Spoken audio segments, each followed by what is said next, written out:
Para este segundo bloque vamos a contar con el acompañamiento en calidad de moderador del investigador Tulio Andrés Clavijo Gallego. Él es geógrafo de la Universidad del Cauca, magíster en estudios interdisciplinares del desarrollo y doctor en antropología de la misma universidad.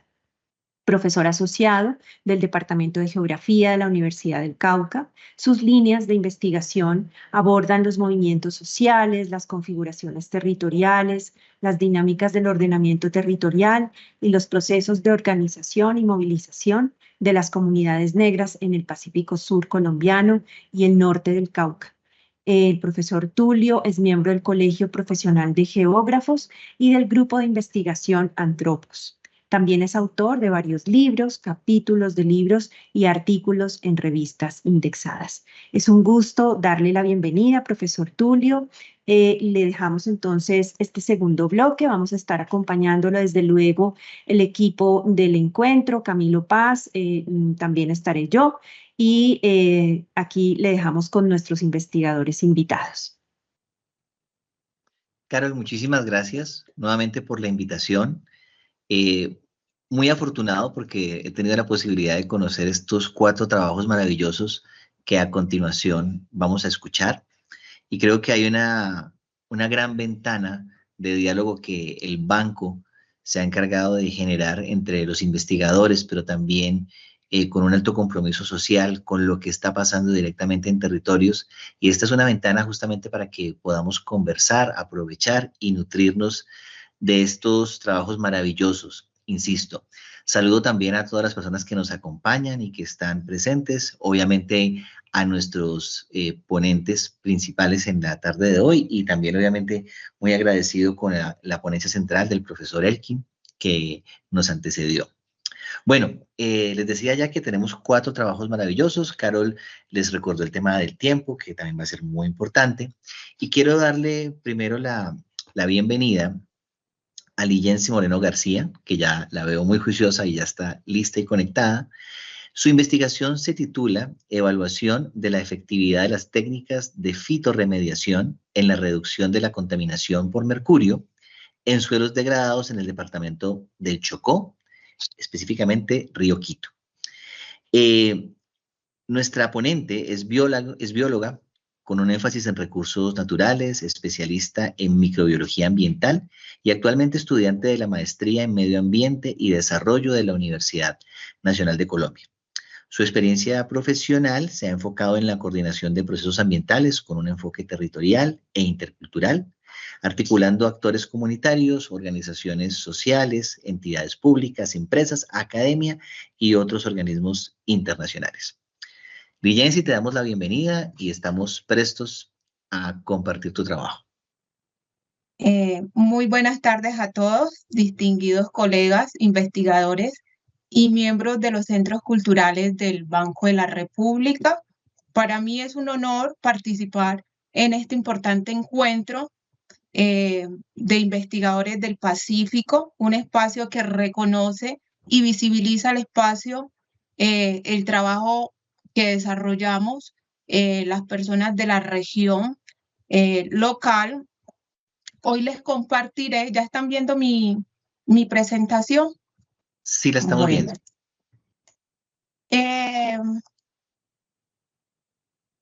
Titulada mi investigación, evaluación de la efectividad de las técnicas de fitorremediación en la reducción de la contaminación por mercurio en suelos del departamento del Chocó, especialmente en Río Quito. La contaminación derivada es principalmente por la minería aurífera y artesanal a pequeña escala. Constituye una problemática significativa en el departamento del Chocó, particularmente en el municipio de Río Quito. La minería también está asociada en su mayoría de carácter ilegal, y esto ha generado un impacto social y ambiental, incluyendo violencia asociada al conflicto armado, a la degradación de ecosistemas y a la pobreza estructural y una alta contaminación por mercurio en esta región del departamento del Chocó. Me presento nuevamente, soy Ligensi Moreno García, bióloga en recursos naturales, especialista en microbiología ambiental, magíster medio ambiente y candidata a doctorado en medio ambiente. Esta ponencia la he organizado presentando en 5 partes. Primero vamos a hablar de la introducción, donde veremos un contexto de la problemática. Luego abordaremos los objetivos generales de mi investigación o de mi tesis de la maestría, que seguidamente la sesión de los métodos, donde explicaré cómo lo llevamos a cabo.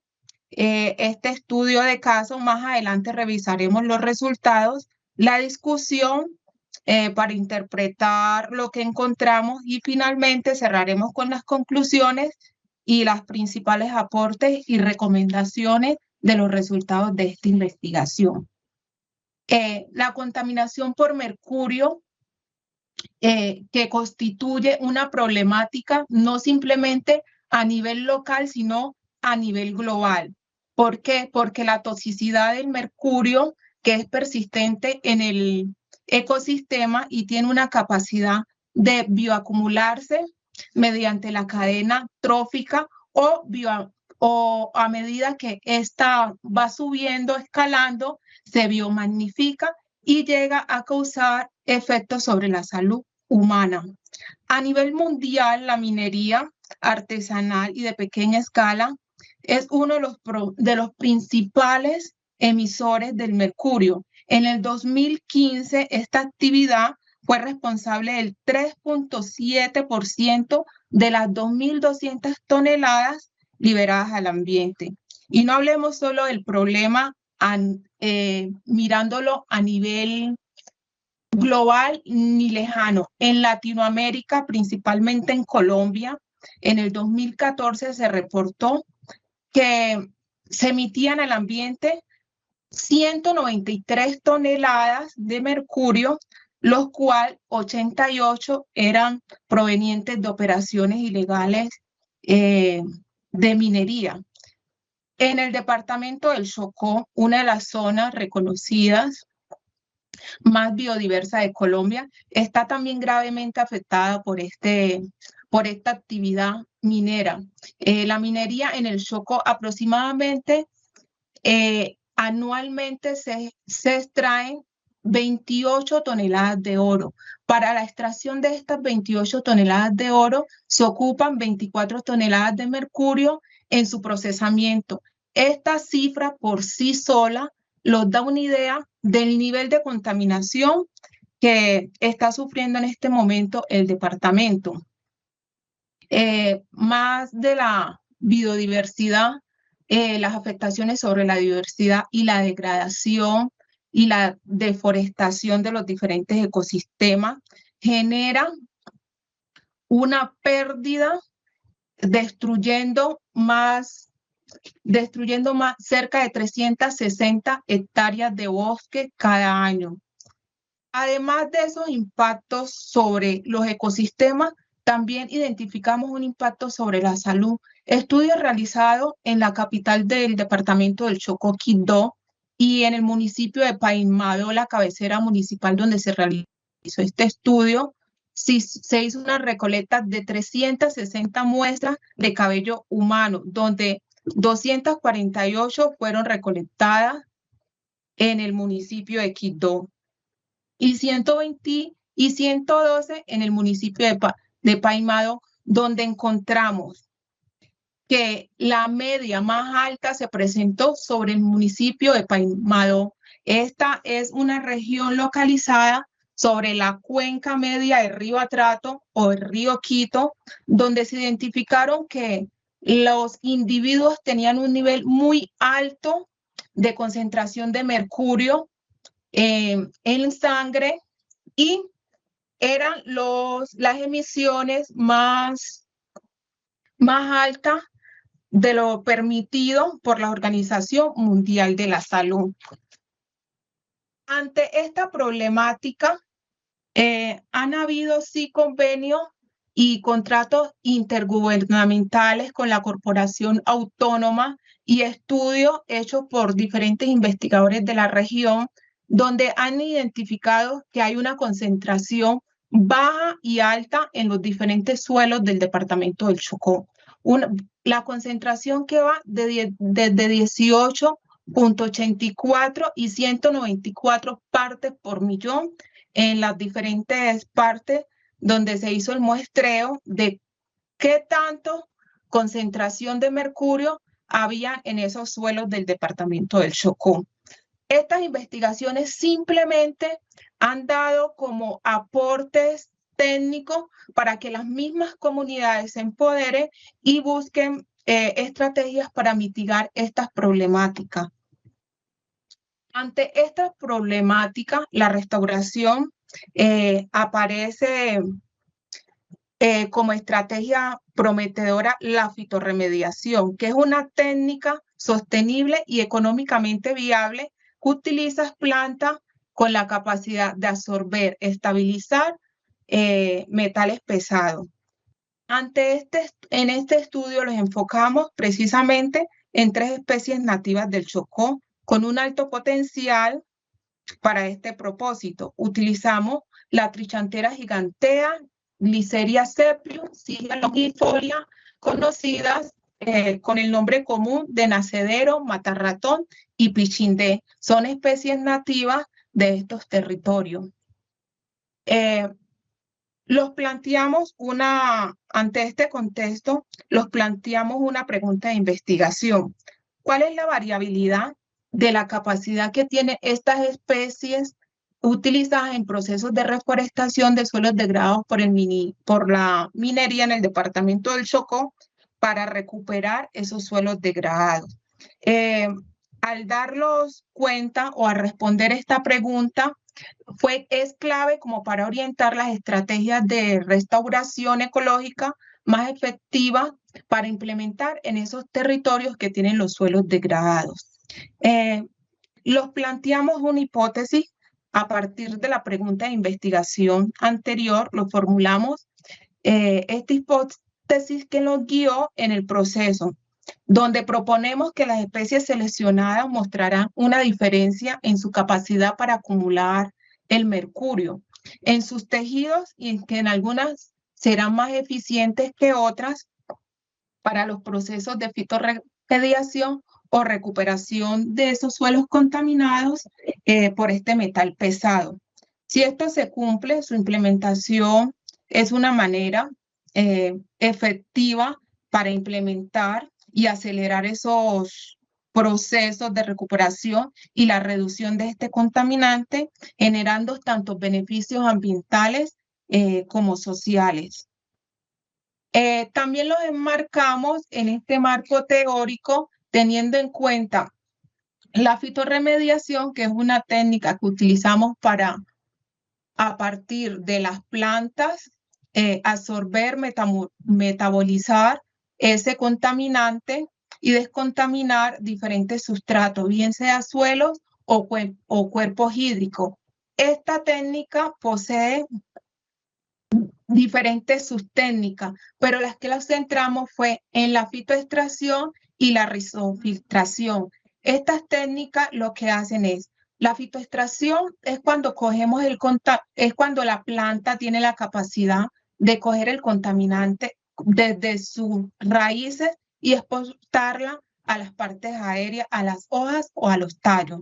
Y la rizofiltración es la capacidad que tiene la planta de concentrar el contaminante en la rizósfera de la planta, o sea que no la transporta ni la expulsa a otro tipo de ambiente. También para evaluar esta técnica se utilizan 2 índices, el índice del factor de bioconcentración y el factor de translocación. Esto lo que hace es hacer la comparación del contaminante o la cantidad de la concentración del mercurio en el suelo, cómo se transporta desde el suelo hasta la parte más aérea de la planta. Y el de la translocación hace la la conversión de la movilidad del contaminante dentro de los tejidos de las plantas. Simplemente podemos hablar de factor de translocación, lo que transfiere la planta desde las raíces al tallo o del tallo a las hojas. No se exporta a ningún otro ecosistema. En la clasificación de estas técnicas de fitorremediación, según los niveles de concentración que encontremos en los dos índices anteriores, podemos clasificar las plantas en bioacumuladora, fitoestabilizadora o fitoextractora.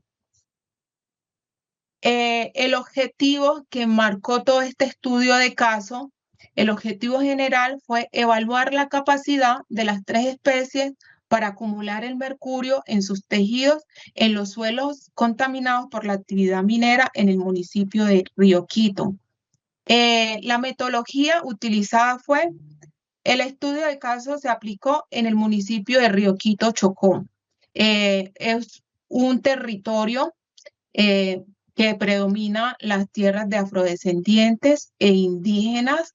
El área donde se aplicó este estudio de caso fue un muestreo aleatorio en esas áreas que han sido restauradas ecológicamente, que se han implementado estrategias por los entes gubernamentales y han utilizado especies nativas de la región, pero no han hecho una evaluación de cuál es el potencial de estas plantas para remediar suelo. Simplemente se busca una restauración ecológica y que se dé la sucesión vegetal.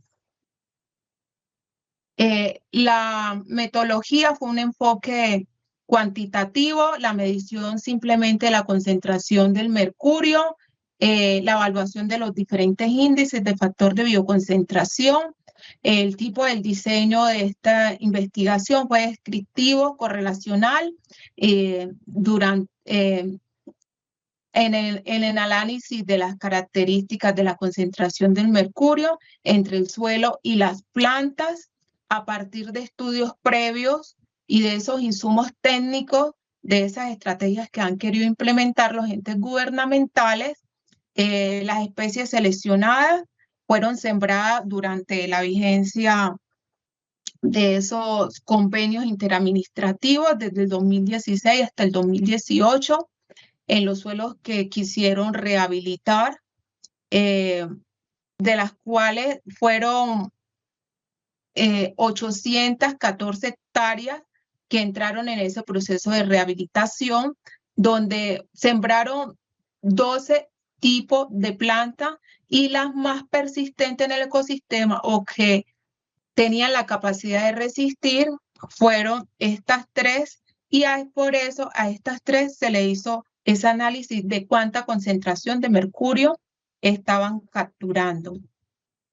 Los resultados obtuvimos, se evaluó la concentración, obtuvimos que en la gigantea, el valor más alto que capturó el mercurio fue en las hojas con 84.76 microgramos, seguido de la Glyceria sepium con 79, y el valor más alto lo tuvo la Sigia longifolia. Esta mostró la mayor capacidad de concentración en sus hojas, mientras que Glyceria sepium presentó la menor en raíz y en los tallos.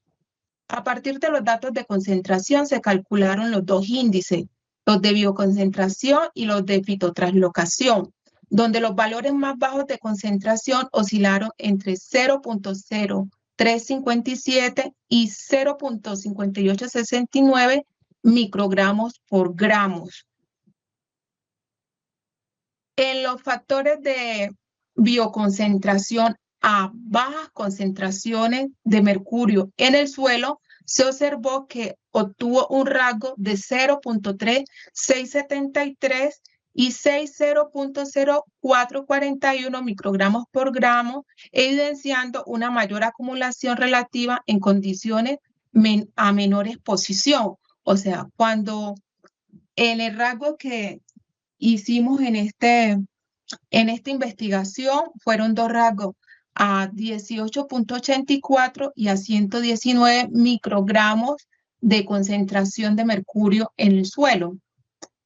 Los resultados en el factor de translocación es cuando la planta tiene esa habilidad de transportar entre sus partes, de movilizar el tejido entre el mercurio entre sus tejidos. Encontramos que Glericeria sepium presentó el valor más alto de 6.04, seguido de Trichantera gigantea de 2.69 y Sigia longifolia de 1.43, lo que indica que hay una mayor capacidad de movilizar el mercurio desde las partes de las raíces a los órganos aéreos. En esta investigación fue clave y fue la primera a nivel mundial, porque no encontramos más reporte, que se hace el análisis de la concentración del mercurio en el tallo, tomando en cuenta cuánto captura en las raíces, que es una parte estructural principal de una planta, hasta la parte aérea de las hojas. En muchas investigaciones no se tomó en cuenta la concentración que había en el tallo.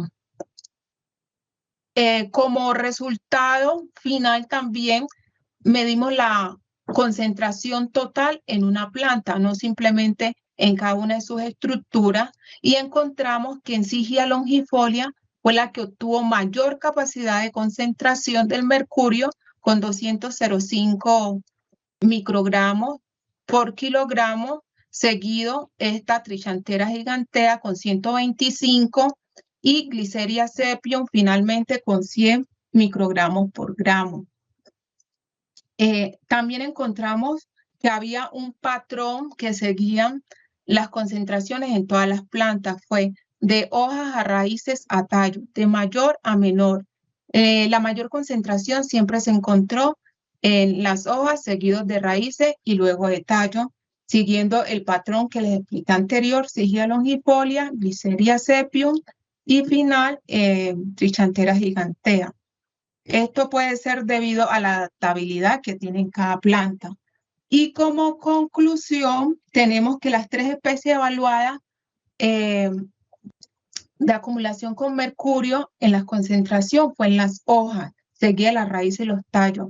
Sigia longifolia presentó la mayor habilidad para la acumulación del mercurio, y esta la clasificamos como una especie fitoextractora de un contaminante, en este caso los metales pesados, y seguido del factor de bioconcentración. Encontramos que es significativamente más alto en condiciones cuando la concentración de mercurio en el suelo es baja. Esto sugiere que la eficiencia relativa de las 3 especies se da más alta cuando las concentraciones del mercurio en el suelo son bajas. Y el factor de translocación se observó mayormente en Gliceria sepium, y que los patrones o los mecanismos que revelaron estas 3 especies fue más predominante clasificarlas como fitoextractoras o fitoestabilizadoras, porque llevan el contaminante de las raíces a la parte aérea de las hojas, y fitoestabilizadoras porque muchas tienen el mecanismo de mantener el contaminante en su raíz. Las recomendaciones que quedaron a raíz de esta investigación para la implementación de estrategias para recuperar esos suelos contaminados, las quisimos clasificar en 3 niveles de concentración que se pueden encontrar en los suelos donde se practica la minería: un nivel leve, moderado y uno alto. El nivel leve, cuando encontramos suelos con menos de 50 microgramos por kilogramo de concentración de mercurio, cualquiera de las 3 especies se puede priorizar y adaptar para recuperar esos suelos, bien sea la sucesión ecológica, la disponibilidad o o atraer beneficios ecosistémicos. Y cuando tenemos una concentración en niveles moderados, podemos priorizar únicamente Gliceria cepium porque demostró que tenía una alta eficiencia y una translocación. Y hay que tener también en cuenta el manejo de la biomasa, porque si esta lleva el contaminante de la raíz a las hojas, hay un proceso en las plantas que caen las hojas del suelo, se da un proceso de descomposición, entonces vive rotando el contaminante. Entonces tenemos que tener en cuenta al implementar alguna estrategia para recuperar suelo, tener en cuenta el manejo de la biomasa que será tratado como un material o un residuo peligroso. Cuando tenemos una alta concentración de mercurio, se puede usar la combinación o la siembra de las 3 especies para maximizar la eficiencia y reducir como el riesgo de que este contaminante se transporte a otro ecosistema. También una recomendación como para futuras investigaciones, evaluar la biodisponibilidad in situ del mercurio en el suelo, porque recordemos que estas concentraciones fueron de estudio o esos insumos que la Corporación Autónoma o el Ministerio del Medio Ambiente hizo en su momento cuando quiso recuperar estos suelos. Seleccionar plantas según la capacidad de acumulación o de adaptabilidad y potencial para la fitoestabilización o fitoextracción. Más recomendable es la fitoestabilización, que la planta capture el contaminante en las partes del mercurio y no lo transfiera a ningún otro ambiente. Evaluar el índice de tolerancia de las plantas y combinar estrategias complementarias con enmiendas orgánicas para la recuperación de esos suelos o para darle otro uso al suelo.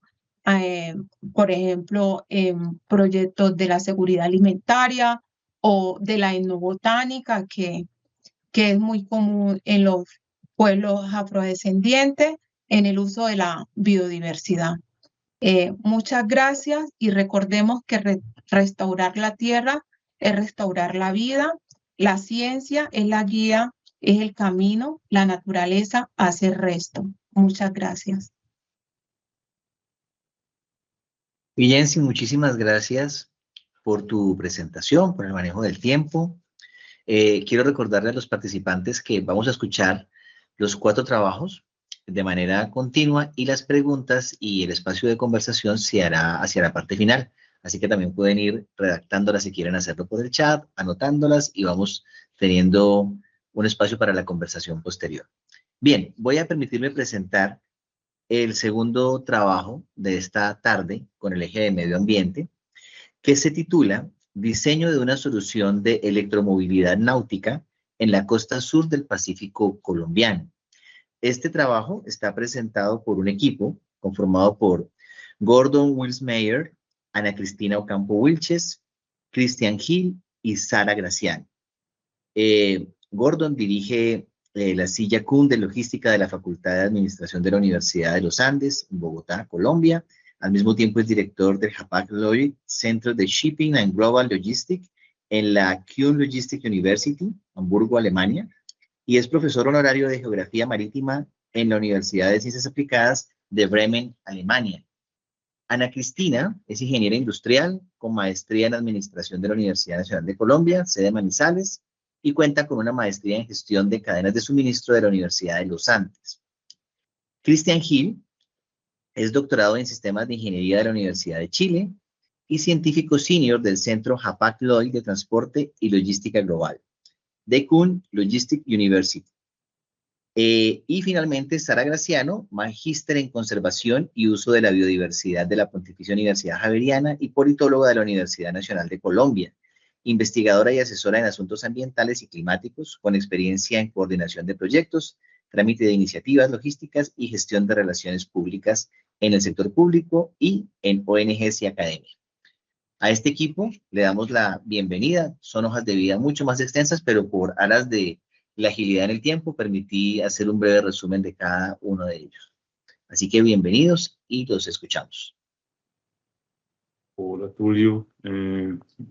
Muchas gracias por la amable invitación y introducción también a nuestro equipo.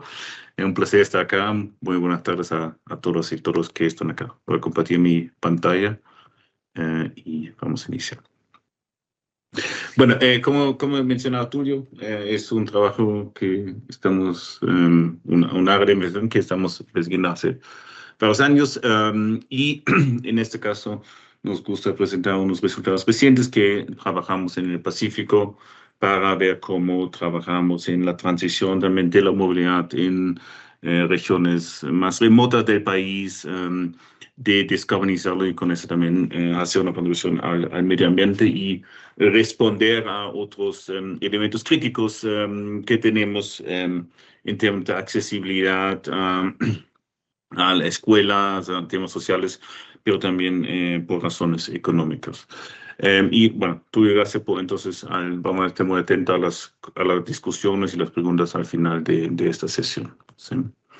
Bueno, la agenda, primero, ¿por qué estamos haciendo esa investigación? ¿Cuál es el problema que tratamos de investigar? ¿Cuál es la literatura existente que encontramos? Mostrar nuestro marco conceptual, trabajar sobre el objetivo y la pregunta de investigación, mostrar la metodología, algunos resultados y conclusiones. ¿Sí?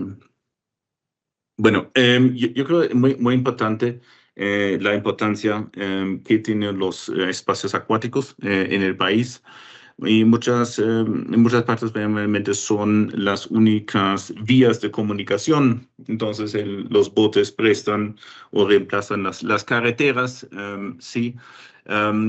Y también los estudios que nos muestran los cifras que tenemos en el país, mínimo son 46,000 estudiantes que realmente van al colegio cada día en el país con botes y no con buses. Entonces acá el transporte acuático realmente clave en esas zonas y además no solamente los niños, pero también las otras personas se movilizan por los días acuáticos que tenemos en el país. Entonces, de nuevo, una motivación más de enfocarnos en cómo también podemos transformar esa movilidad hacia eléctrico y menos contaminante.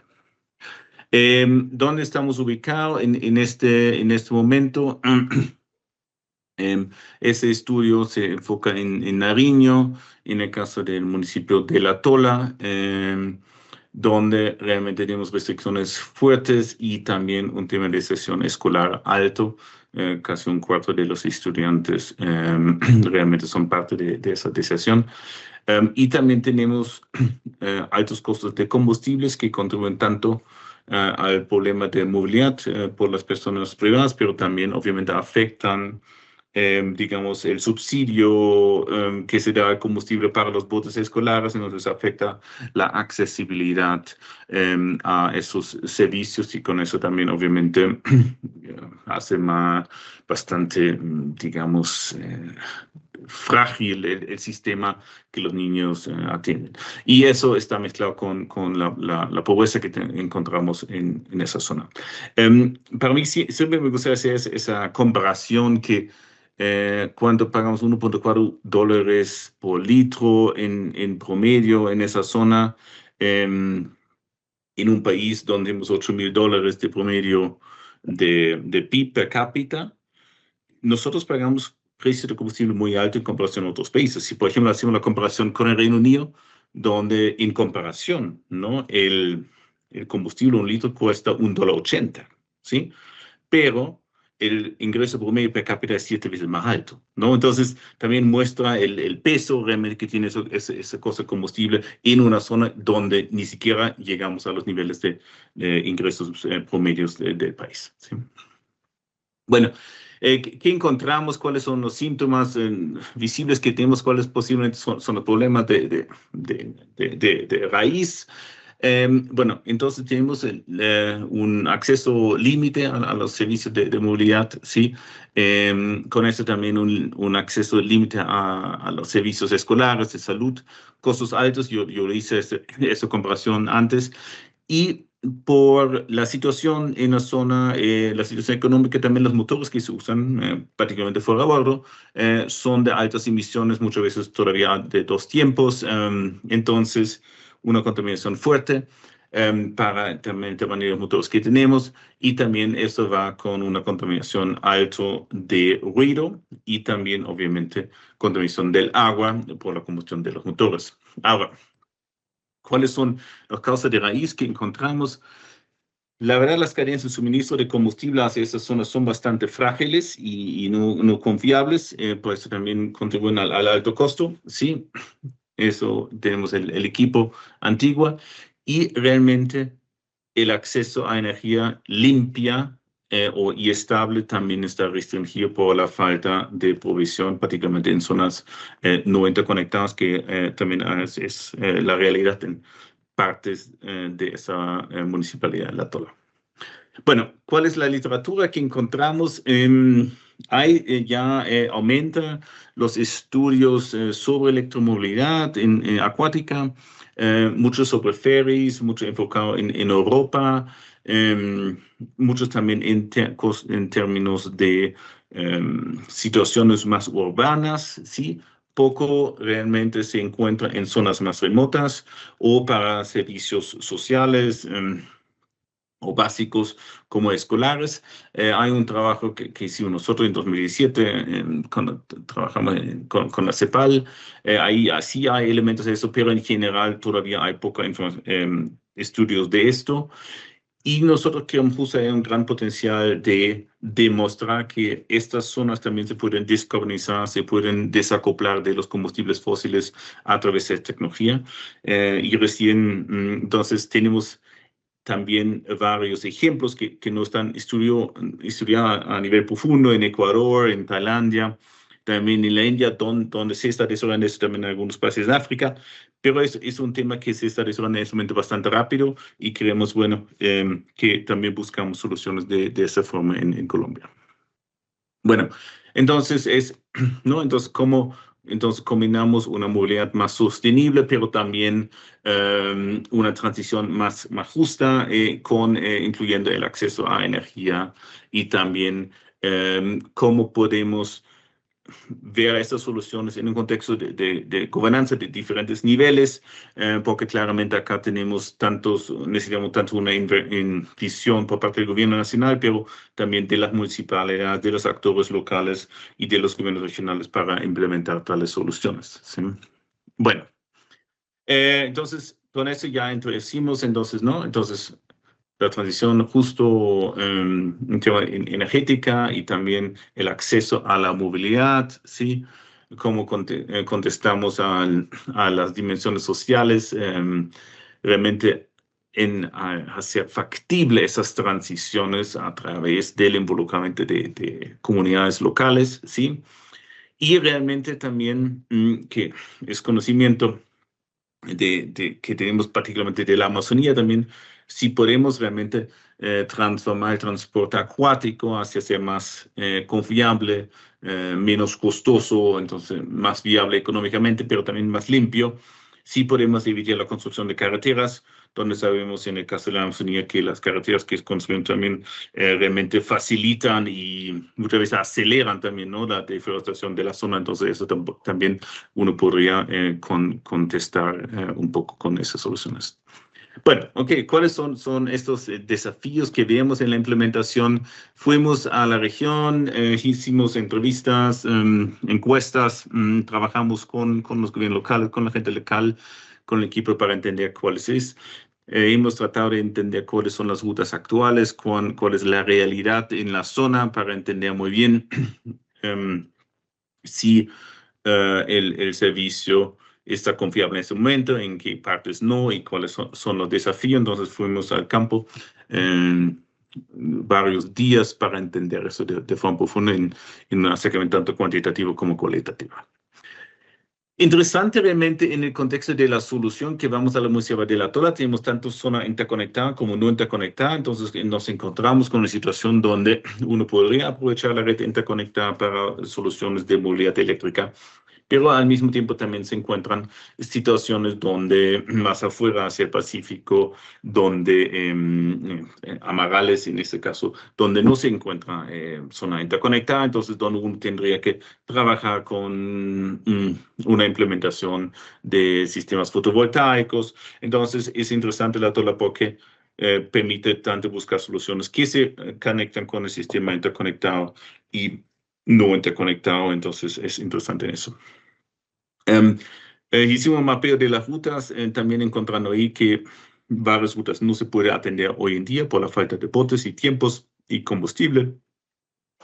Hay un desafío de estructuras de gobernanza que en el fondo resulta en no pagos de los conductores de los botes, que da no disponibilidad de combustibles. Entonces realmente es bastante complejo en esa situación. ¿Sí? Con eso buscamos que, obviamente, si queremos cambiar el sistema, tenemos que encontrar cuál puede ser la solución y contrastarlo con la actual.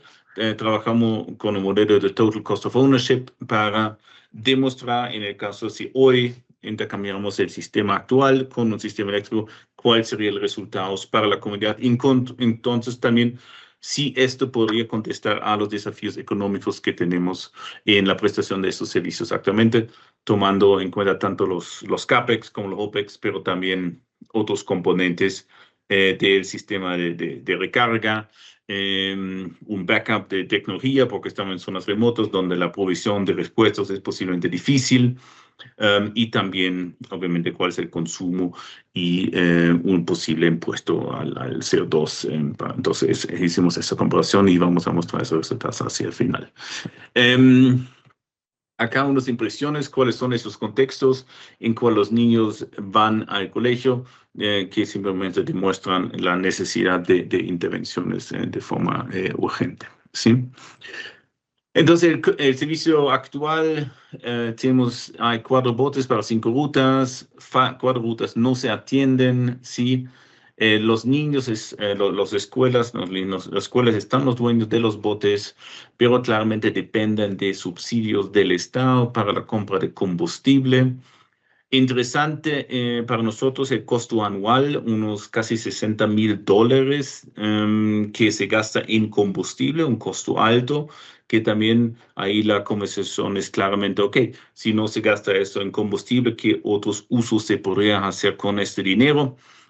Porque hoy en día se quema principalmente. Y los niños que se contestará, la demanda es como más o menos 180 estudiantes, también un grupo grande. También tenemos una zona donde estamos parte del conflicto armado, son economías ilegales que están presentes ahí, y entonces eso también se mezcla con esa baja accesibilidad al servicio. Y bueno, que mencioné antes, el sistema energético no solamente parcialmente es parte de lo interconectado, y en algunos casos de los 3 colegios en una, no solamente hay generadores de diésel en la comunidad además. Bueno, ¿cuál es entonces es la propuesta que desarrollamos en la investigación? Hacer un diseño de estándar para que se pueda escalar también posteriormente, usar motores más o menos de 10 kilovatios que podrían contestar, que permitirían una velocidad de 12 kilómetros por hora, más o menos, que es casi igual que actualmente. Un tiempo de recarga de 2 horas para los botes que sean competitivos.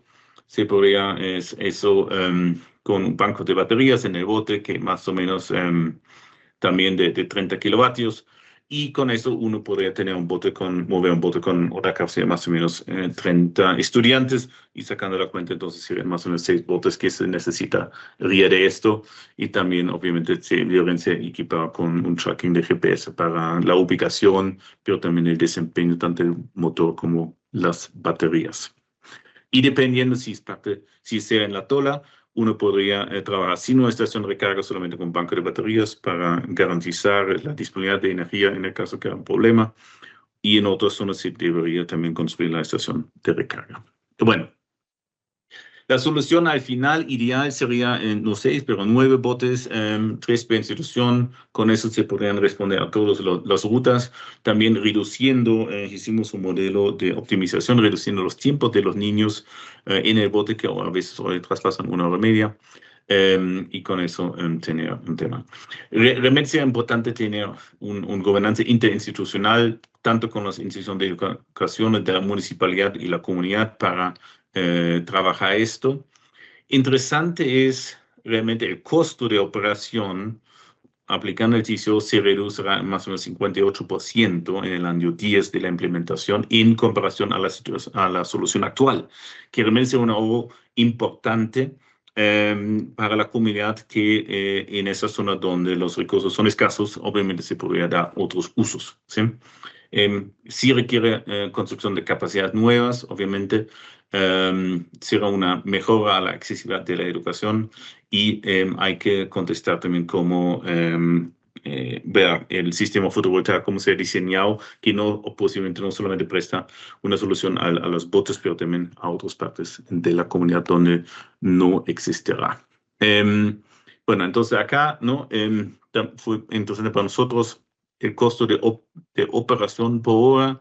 Hoy en día es más o menos 60 centavos de dólar, se reduciría a 25 centavos de dólar, entonces realmente para nosotros fue importante esa parte económica que puede ser o debe ser una buena motivación en buscar estos tipos de soluciones. Entonces, realmente importante para ir a la implementación sería, cómo construir un buen modelo de gobernanza para implementarlo, cómo construir las capacidades, también tanto en gobernanza, pero también en técnico, para que la gente local pueda trabajar con esa tecnología.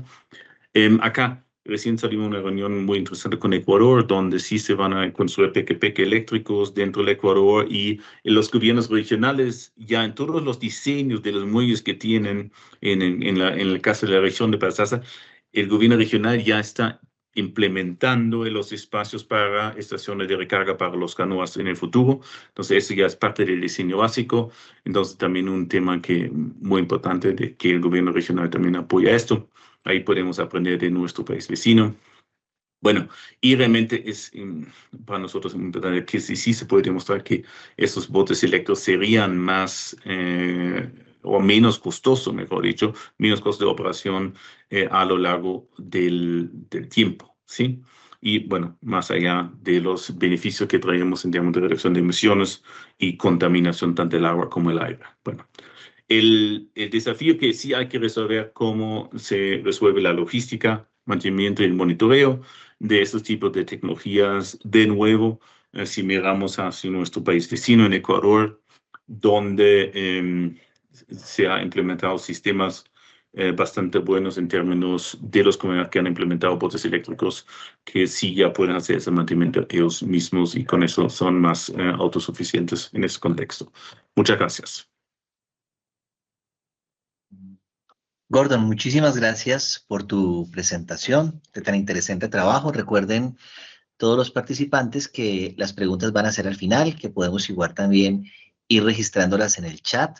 Y vamos a escuchar entonces a nuestro tercer grupo de esta tarde. El trabajo se titula Educación ambiental para la conservación del mono araña en un consejo comunitario rural. Es presentado por Marta Lucía Cuartas, quien es profesional académica y social de la Universidad del Pacífico, quien ha tenido un trabajo muy enfocado en ciencias sociales, educación y medio ambiente. Es docente del programa de sociología y coordinadora del semillero de investigación. Posee formación como doctorante en educación, magíster en pedagogía ambiental y socióloga de profesión. Y la acompaña Lamia Rebolledo Cuama, es una socióloga egresada de la Universidad del Pacífico, cuya investigación de pregrado se centró en la legislación étnica en salud. Prosiguió su formación académica con una maestría en pedagogía ambiental para el desarrollo sostenible de la Universidad Popular del Cesar, y su perfil profesional y académico se ha fortalecido con diplomados en voluntariado y en atención a la violencia de género. Así que les damos la bienvenida y las escuchamos. Nuevamente, buenas tardes para todos y todas. Es un gusto para nosotros estar aquí. Y nosotros, con mi compañera, la doctora Marta Lucía Cuartas Caicedo, venimos a presentarles un proyecto de investigación que realizamos en nuestra maestría de pedagogía, con la Universidad Popular del Cesar, pedagogía para el, maestría pedagogía para el desarrollo sostenible que realizamos con la Universidad Popular del Cesar. ¿Sí me escuchan clarito? Sí, perfecto. Muy bien. Ok. Esta investigación se llama Educación Ambiental para la Conservación del Mono Araña de Cabeza Negra, ATLQCC, la cual se fue realizada en un consejo comunitario de la parte rural, de la zona rural del distrito de Buenaventura. El mono araña cabeza negra, ATLQCC, es una especie que se encuentra entre los animales que están en vía de extinción, según la Unión para la Conservación de la Naturaleza. Él habita en la parte de acá del Chocó biogeográfico. Su hábitat es considerada como uno de los ecosistemas terrestres muy importantes, ya que ellos se alimentan de los frutos de los árboles muy altos que habitan, pues están en la selva. Esos árboles, ellos, ¿qué hacen los monos? Ellos se alimentan de las semillas de esos árboles y por lo tanto ellos se convierten como unos dispersadores. ¿A través de qué? A través de su materia fecal. Entonces, a través de su materia fecal, ellos se convierten en dispersadores y permiten que nazcan nuevos árboles. ¿Por qué se encuentran en la lista de animales en peligro de extinción? Lo que es la quema y la tala de los árboles, que ya ha sido una acción humana, ha llevado a que ellos pierdan pues su sustento, convirtiéndose en un objetivo para los cazadores de estos animales. Estas dos actividades traen unas consecuencias que han disminuido toda la especie, presentando un desequilibrio para la naturaleza. En ese sentido, la investigación la realizamos en el corregimiento de Córdoba. Es un consejo comunitario en el cual hacen parte Córdoba, San Cipriano, que es una reserva natural que tenemos acá en Buenaventura, y también hace parte una vereda que se llama Santa Elena. Está ubicado en la zona selvática y ese lugar es paradisíaco para el mono araña ATLQCC. Sin embargo, pues esa cacería discriminada al primate ha disminuido su población. Listo, entonces el problema de investigación que nos planteamos fue como una propuesta de una cartilla didáctica de educación ambiental, le denominamos "Ni es que no me ven", dirigida al Consejo Comunitario de esta población negra del Pacífico colombiano, como mi compañera lo explicaba. Córdoba, Santa Elena, contribuye a la generación de actitudes positivas hacia la conservación del mono araña de cabeza negra ATLQCC y que supere las condiciones generadoras de afectaciones que amenazan su extinción. Entonces, ¿qué hicimos? Hacíamos la cartilla, hacíamos talleres para que las personas tuvieran esa relación armónica con el territorio en cuanto a la conservación. Fue muy bonito porque además la investigación se realizó en la pandemia, iniciamos en la pandemia y pues fue muy bonito porque todo el mundo estaba como en sus hogares, estaban a disposición cada vez que íbamos a levantar la información. Y ella, como mi compañera manifestaba, el tema de la explotación de los bosques y las prácticas de explotación minera, la contaminación. Las científicas pues han hecho que este primate se desplace de los bosques primarios, entonces le toca empezar a buscar una nueva hábitat. Por eso está en la lista roja de las 25 especies que en estos momentos se encuentran en vía de extinción. Otra de los aspectos relevantes que encontramos fue la caza indiscriminada que tienen los habitantes de este corregimiento, porque esta cosmovisión de cultura se ha transmitido de generación en generación.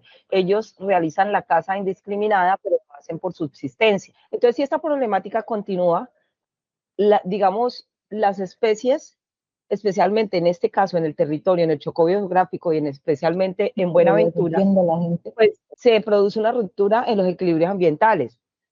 y especialmente en los territorios, porque además de desaparecer la especie, se pierde el ciclo ecológico natural de la reproducción de las especies forestales nativas que hay en el territorio. Pues como la mía lo preguntaba, por medio de las heces es que los primates dispersan las semillas y dan comienzo a nuevas plantas. Cuando estas crecen, pues se convierten en el alimento principal para ellas. Si se rompe esa cadena, pues nos vamos a ver obligados, como nos ha pasado a lo largo de la historia, que desaparezcan definitivamente del planeta y pues no haya manera pues de volverlos a recuperar. Digamos que hasta ante este panorama inquietante está el tema de la cuestión ambiental en los territorios colectivos y más en este espacio donde está el territorio de consejo, porque cada vez que vas a hacer una intervención los consejos, ellos son los que dan los permisos para que tú puedas ingresar y pues lastimosamente estas prácticas amenazan la extinción de toda la fauna que hay en el territorio, si se siguen haciendo, y en este caso, pues nos llamó la atención este mono, y cuando iniciamos la investigación nos llamaba la atención que cada vez que hacíamos las entrevistas, pues las personas decían que sus papás los obligaban a hacer la caza, y además porque lo hacen la caza y lo utilizan para el consumo humano, y además también con el tema de la cosmovisión del Pacífico, dicen que el miembro viril de esta especie pues sirve para el tema de lo... Potenciar la parte sexual. Bueno, la mía lo dijo, la mía lo dijo. Entonces, pues nos causaba mucho que culturalmente se ha transmitido, pero ya cuando hicimos la intervención muchos decían que ya no querían hacerlo porque no les parecía pues correcto, y además porque no había esa conciencia de decir, mira, es que si tú sigues haciendo esto o se siguen talando los árboles, pues la especie se va a extinguir definitivamente y pues eso va a alterar todo el ecosistema. Bueno, ante todo lo planteado, entonces nosotros en la parte de educación ambiental, ¿cuál fue nuestro principal objetivo? Es crear una cartilla ambiental que nos permita conocer, digamos, estas actitudes actuantes positivas en la conservación del mundo marino. A través de eso que vamos a hacer, aportar para que esas condiciones o esa mentalidad que tienen las comunidades se superen esas condiciones que permitan pues la disminución de la tasa y que sean conscientes pues, del grave daño ambiental que se ocasiona se puede dar ante la desaparición del lunar. El objetivo es primeramente identificar cuáles son estas actitudes, consejo comunitario con esa población negra de Córdoba. ¿Qué hicimos? Vamos primero a la comunidad y realizamos esa primera parte. Identificar cuáles eran esas primeras conocimientos, cuál era su cosmovisión, lo que ellos pensaban acerca del monolito. El segundo objetivo fue implementar la cartilla. Implementar la cartilla de educación ambiental a mí es que no me ve. Para la generación de actuantes positivas hacia la conservación del mono araña. Y como tercer objetivo, evaluar el efecto de todo ese trabajo académico, educativo, a través de la cartilla. A mí es que no me... Bueno, también nos planteamos unos referentes teóricos que nos acompañaron en el proceso de esta investigación, y tenemos a Feindel con el concepto de conservación, quien nos plantea y nos dice que la conservación es una acción realizada para prevenir el deterioro y la gestión dinámica de la variación, comprendiendo todos los actos que prolongan la vida del patrimonio cultural y natural. Y asimismo, la Unión Internacional para la Conservación de la Naturaleza y los Recursos Naturales define la utilización humana de la biosfera para que rinda el máximo beneficio sostenible, a la vez que mantiene el potencial necesario para las aspiraciones de futuras generaciones. También en educación ambiental citamos Sales 2012 y el AL 2016, quien nos dice que la educación ambiental es un proceso que permite a las personas investigar sobre las temáticas ambientales, involucrarse en las resoluciones de problemas y tomar medidas para mejorar el medio ambiente. En las actitudes ambientales, Pozo y Gómez de 1998 y Sapiens et al. 2017 plantean que las actitudes son normas y valores que se relacionan entre sí, pero que las actitudes se reflejan en el comportamiento y se reflejan, digamos, en las reglas y patrones que tenemos los humanos o las condiciones, digamos, con el tema del medio ambiente o cómo actuamos en armonía con este. Y que estos se repiten a través de modelos transmitidos de generación en generación o son enseñados y acompañados, digamos, desde las familias. Entonces, si la comunidad de Córdoba está culturalmente haciendo la casa de toda la fauna del territorio, pues es muy difícil que ellos dejen de hacer esa actividad que hacen para subsistencia humana. Y pues finalmente tenemos el mono araña, que es el protagonista de nuestra investigación. Digamos que para el Pacífico es el mono araña de cabeza negra Ateles fucicet, y es uno de los primates, digamos, amenazados a nivel mundial. Se encuentra en clasificación de riesgo. Es una, digamos, de las especies más vulnerables que hay entre los primates, pues acorde a todas las investigaciones registradas que se encontraron, y que pertenece a la familia Atelidae, es de orden primate de Ateles, tiene una cola larga que pasa por encima de su cabeza. Él tiene una longitud de 89 centímetros, su cola es prensil, ¿qué quiere decir? Que él se puede colgar pues de todos los árboles, y eso es lo que le hace que él se pueda mover y saltar pues de árbol en árbol. Y ella actúa como si fuera otra extremidad de su cuerpo, que eso fue lo que aprendimos, pues, digamos, durante la investigación. Y él no tiene dedos pulgares y el resto de sus dedos, pues, son curvos, ¿no? Y normalmente su pelaje es grueso y de color muy oscuro, en el caso de acá del Pacífico colombiano. La metodología que utilizamos fue un enfoque mixto, un paradigma crítico. El tipo de investigación fue descriptivo, la población de habitantes fue en la vereda Córdoba, San Francisco y Santa Elena, y la muestra fueron 40 personas mayores. En esa muestra nos llamó mucho la atención porque oscilaban en las edades de 18 y 55 años, entonces había bastante variedad el intervalo de edades.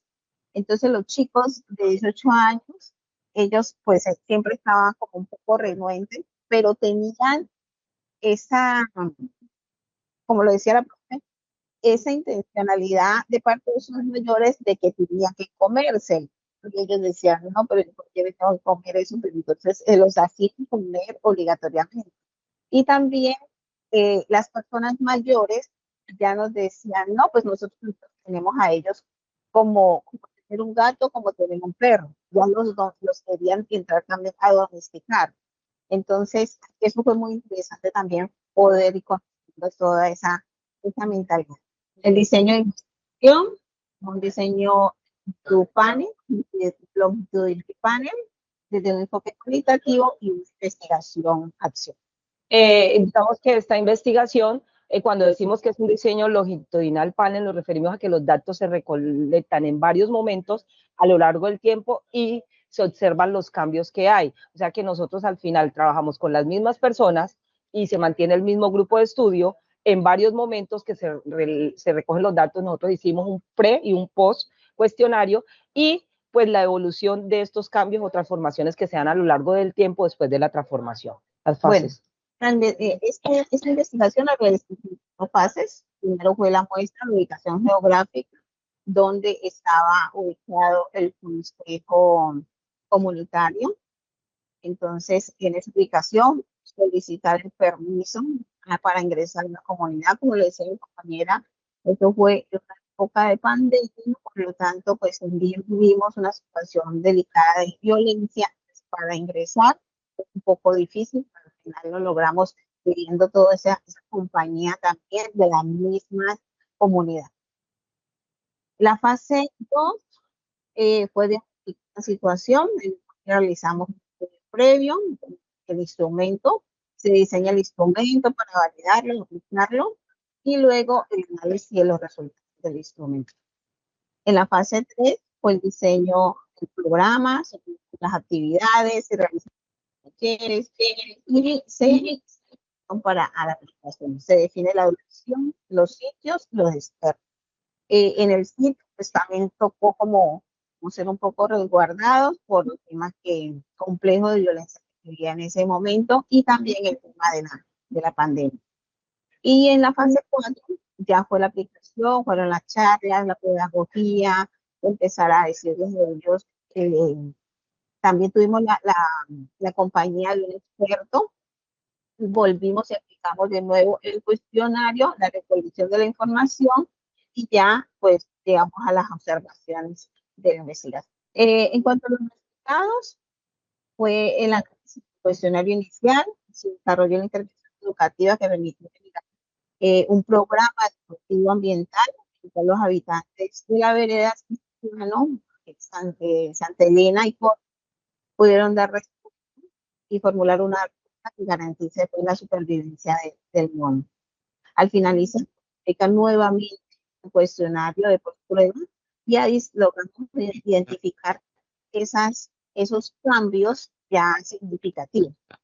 Y como último, pues el programa de educación ambiental que quedó para el Consejo Comunitario, que fue algo muy bonito, muy interesante, porque no fue ir a hacer la investigación y llevárnosla a nosotros, sino que quedó aquí fortaleciendo toda esa parte ambiental para la comunidad.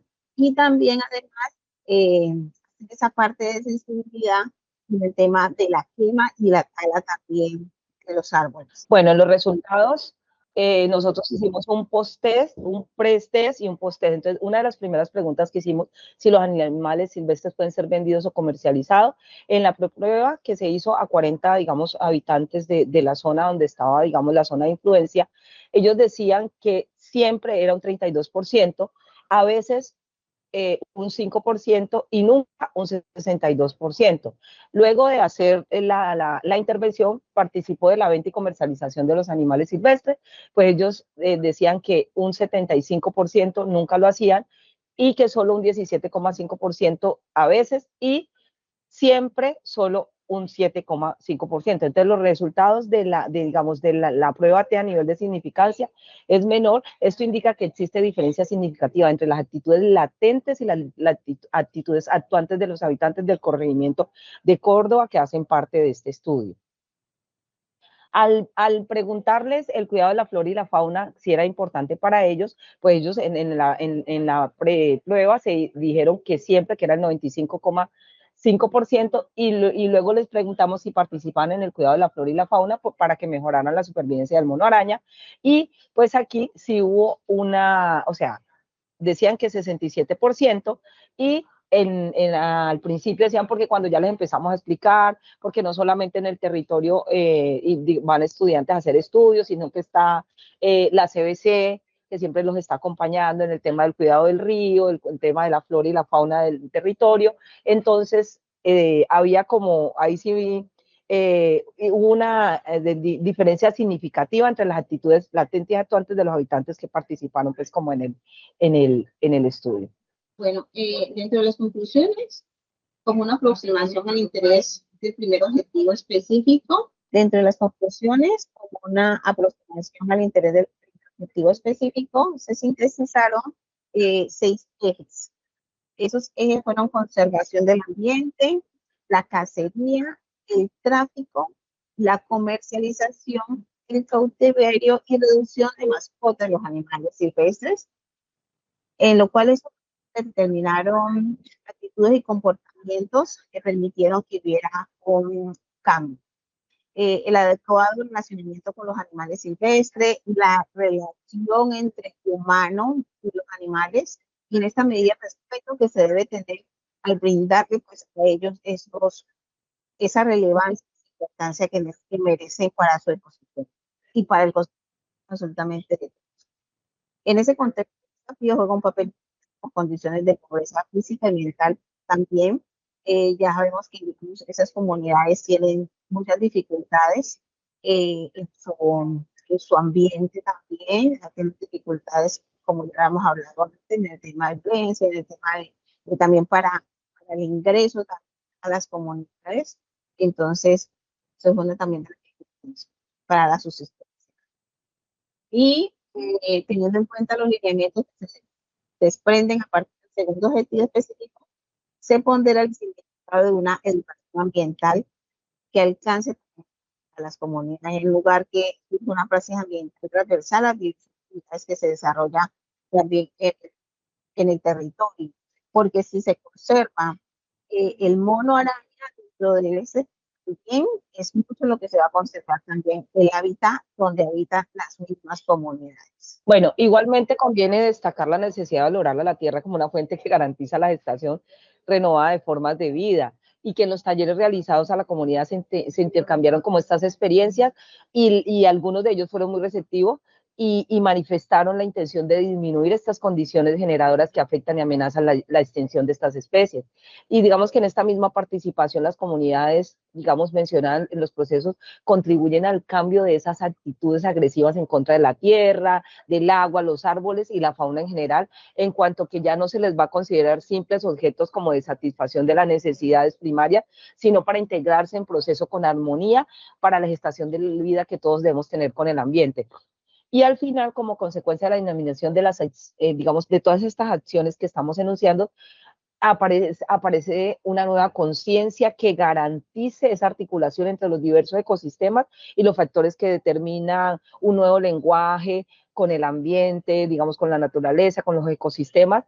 Y aunque no se logró que todos los participantes pues, pudieran tener esas acciones positivas en esta intención, pues observamos que la mayoría de ellos son conscientes de esta necesidad de preservar el ambiente, porque si acabamos con el ambiente donde vivimos, que es nuestro planeta, pues imagínense cómo va a ser para las, digamos, acabamos con nuestro ambiente a nivel personal, acabamos con el ambiente a nivel de las especies nativas, pues entonces, ¿qué va a pasar con ese futuro que le vamos a dejar a las nuevas generaciones? Digamos que una de las recomendaciones que dejamos, digamos, después de haber hecho la investigación, es que ante la evidencia pues, de todas las exigencias planteadas en la investigación y con el tema de la contaminación, la extinción de la vida silvestre, se recomienda implementar acciones pedagógicas permanentes en donde se involucre a la comunidad de manera gradual y sostenible en el tiempo, porque digamos que en la mayoría de estas comunidades la gente va o las universidades van, las entidades van y todos los proyectos que se plantean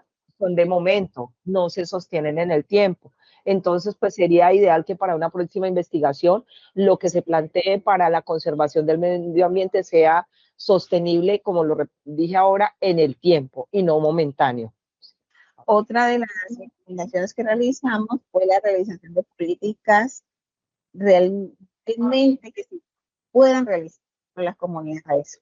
Unas políticas de conservación a nivel local que respondan también a todas esas necesidades que tienen las comunidades y esa preservación del medio ambiente. Porque realmente, digamos, en específico, tenemos esa de que ya ha primado más lo económico que lo preserva nuestro ambiente. Y es que en el ambiente se asume todo, esa relación hombre con la naturaleza. Entonces, es importante que se crean esas políticas que nos permitan a nosotros la conservación de ellos. Bueno, y finalmente haya un diseño de estrategias pedagógicas ambientales, digamos, para el territorio con la conformación de viajes ecológicos, con niños y jóvenes, digamos, desde la escuela, que velen por las especies nativas, la flora y la fauna, porque pues entendiendo que el territorio, digamos, por la misma comunidad que hay, muchos ya son adultos mayores y siento que el cambio se haría efectivamente desde las escuelas, desde los niños y los jóvenes, que son los que van a recibir, digamos, esta herencia. Por eso, para muy importante la parte de la pedagogía ambiental aplicada. Ya les vamos a mostrar, antes de, bueno, termino aquí, dejo de compartir la presentación y les vamos a presentar la cartilla que nosotros hicimos con la comunidad y donde les permitió a ellos trabajar, porque fue una cartilla muy didáctica, teniendo en cuenta que en el Pacífico trabajamos mucho la oralidad, entonces nos permitió pues como hacer este trabajo con ellos en campo. Entonces les vamos a mostrar la cartilla. Voy a aprovechar aquí ya para compartir, para que ustedes tengan y finalmente terminamos nuestra exposición. A ver, ventana, aquí está. Bueno, esta fue la cartilla didáctica de educación ambiental, le denominamos A mí es que no me ven, pues es una cartilla de prácticas culturales de conservación, sensibilización, digamos, para que la especie, pues los agradecimientos a la universidad, a todas las personas que participaron en ella, hicimos una presentación. el contenido, y este es Mompi, les presento a Mompi, Mompi nos presenta, nos dice cuál es su nombre científico y nos invita a conocerlo y hace toda la descripción de su parte física, de cómo es, cuánto mide, de qué hace en el territorio, las características, cuánto mide, sus extremidades, el peso de los machos, en las hembras y cómo es su cola. Los llevamos a decir cuál era su hábitat a nivel pues de todo el Chocó biogeográfico, también qué tipo de alimentos pues él consumía. Entonces él dice: soy un excelente jardinero al consumir mis frutos y excretar disperso mis semillas, y de esta manera siembro muchos árboles. El comportamiento que ellos tienen, dado que su carácter es social, se reúnen en grupos de 15 a 25 miembros, son diurnos y se separan en el día en busca de alimento, y la estructura social de su especie está organizada en grupos de fisión y fusión, lo que significa el uso del espacio y la estructura social, que durante el día todo el grupo puede dividirse en grupos más pequeños, pero al alimentarse y por la noche se separan también, pero no a dormir. Son como animales diurnos, pero dedican la noche a dormir digamos, en lo alto de las copas de los árboles. Al hacerle toda esta parte pedagógica, a lo último de la cartilla, ya vamos a hacer la parte también manual, donde ellos pudieron analizar, sigue pasando. Bueno, entonces ellos hablan cómo se reproducen, las amenazas, la tala, la quema de los árboles, la supervivencia. Allí dice: toda mi especie está en grave peligro de extinción del planeta, como haciéndole conciencia, y viene una parte de la cartilla que nos encanta, que se llama Desarrollando Ando lo Aprendido, y entonces aquí les decimos a ellos que todo lo que está en la primera parte de la cartilla, lo que ellos puedan comprender, interpretar, pues empiecen a plasmarlo. Entonces dice dibuja los alimentos que como. Ahí está, desarrollando, viendo, sigue las líneas, muestra el cuerpo del mono, su cola, para que vamos identificándolo, desarrollando dónde vive. Ya después de esa parte pedagógica, ya aquí se va identificando dónde se árbol, entonces vaya marcando en qué lugar viven, el desarrollo, qué tamaño es, después también ahí en la parte de aplicación. Seguimos aquí, su pelaje, cómo es su pelaje, cómo se desplaza, y a lo último, pues describe algo ya escribiendo cómo es el cuerpo de mono araña. Aquí les pedimos que dibujen el mono araña en el lugar donde habita, de lo que ellos le queda, que escriban las partes que vieron en las etiquetas, y que ellos, de acuerdo a lo que les quedó, escriban una historieta del mono araña. También les planteamos una sopa de letras, y luego les decimos que nos cuente su experiencia en este mundo mágico del mundo araña, y que cómo aportaría la conservación y su preservación. Y finalmente tenemos el cuestionario de actitudes, que fue el póster después de esa fue nuestra presentación, y muchas gracias. Muchas gracias. Muchísimas gracias, Marta Lucía y Lamia, y gracias también por presentarnos a Mompi. Qué bello trabajo. Bueno, vamos a cerrar con nuestra última presentación del día de hoy. El título de la última presentación se denomina Ritmos de Marea, cuidado y organización comunitaria en torno a una vida más que humana. El caso de la asociación Raíces Piangüeras. Este trabajo es presentado por Diego Cagüeñas, quien es antropólogo y filósofo colombiano, doctor en antropología y estudios históricos, máster en filosofía y análisis cultural y profesor asistente de teoría cultural y ecológica de la Universidad de Ámsterdam. Y lo acompaña Laura Vargas, quien es socióloga, interesada en la ecología política, la asimilación y la adaptación del conocimiento local al cambio climático, con especial atención en género e infancia. Ella trabajó como joven investigadora y ha estado muy interesada en el trabajo de las mujeres piangüeras en el Pacífico colombiano.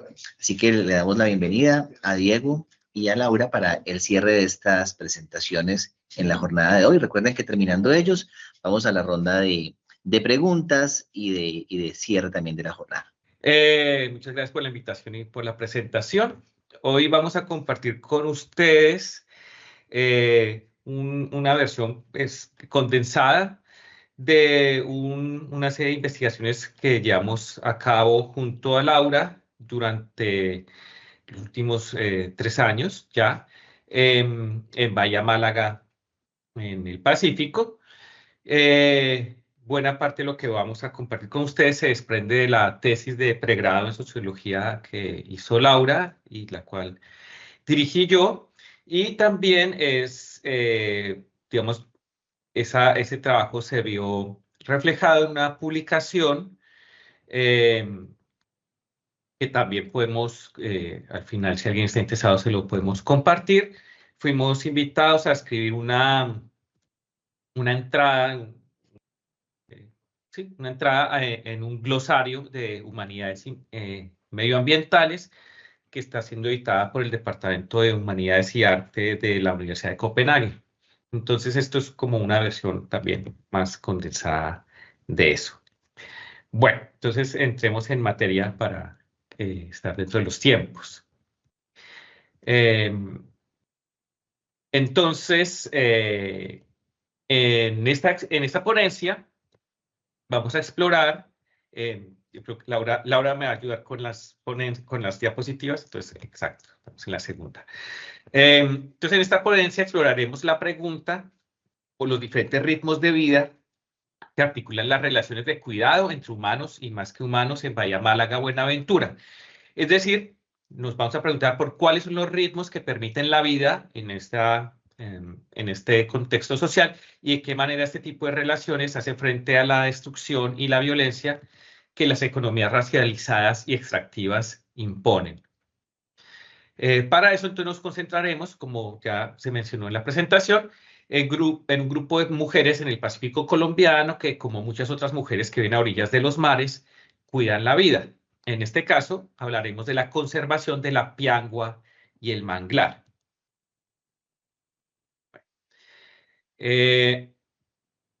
Las mujeres piangüeras han desarrollado durante siglos una forma de vida que está conectada con los ritmos de las mareas, los cuales son presididos por la luna, ¿no? Las diferentes fases de la luna. Esos ritmos han dictado por generaciones cuándo y cómo recolectar la piangua, que es un molusco que es clave en la alimentación y la economía locales. Esta coreografía, como la hemos llamado, entre moluscos, una coreografía moluscoide, humana, oceánica y lunar, se ha desfasado últimamente debido a que la piangua ha empezado a escasear en Bahía Málaga.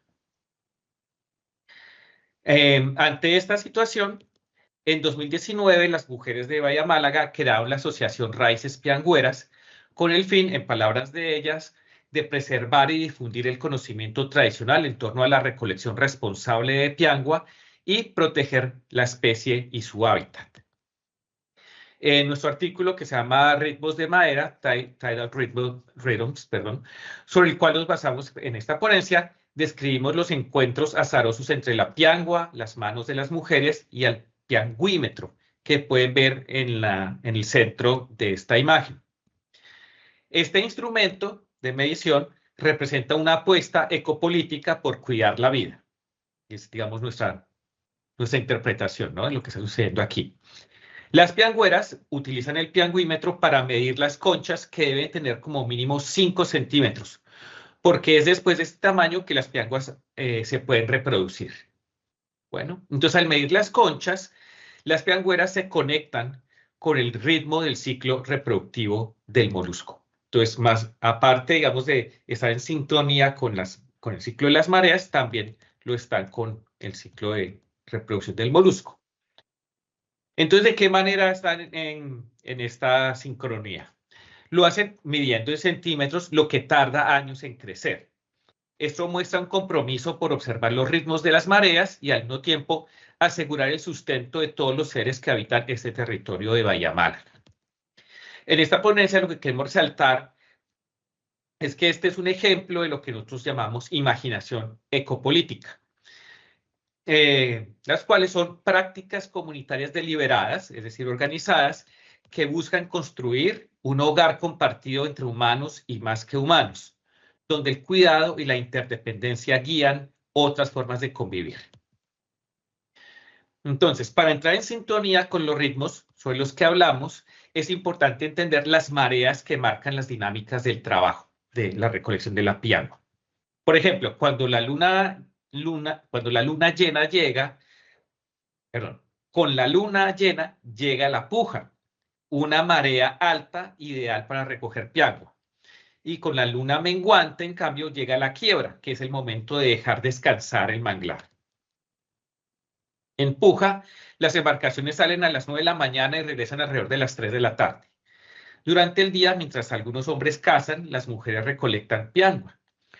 O al menos así solía ser, porque esto está cambiando, como les mencionaba. Ahora, debido a la escasez, también niños y familias enteras se dedican a la recolección del molusco. Matilde Vergara, una piangüera de toda la vida, que tuvo la gentileza de atendernos, y la pueden ver aquí en la parte izquierda de la diapositiva, nos dijo que recuerda que su mamá les hacía una olla de piangua, pero que ahora recogiendo tan solo 12 docenas, ¿sí? No vale la pena porque no alcanza ni para la venta. 12 docenas es muy poco en comparación con lo que se solía recoger hace no mucho.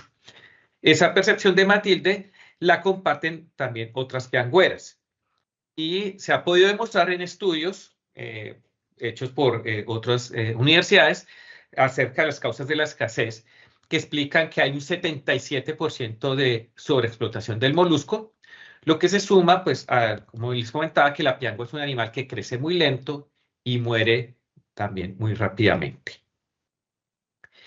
Por eso, como podrán imaginar, las sinergias entre el conocimiento local y el científico son claves para la sostenibilidad del manglar y de las piangüeras. La asociación cuenta con muchas estrategias comunitarias para el cuidado de la piangua y el manglar. Por ejemplo, como observan en estas imágenes, designan áreas de crianza específicas en los manglares para que las pianguas jóvenes crezcan sin ser molestadas. Además, supervisan cuidadosamente el manglar para evitar la tala ilegal.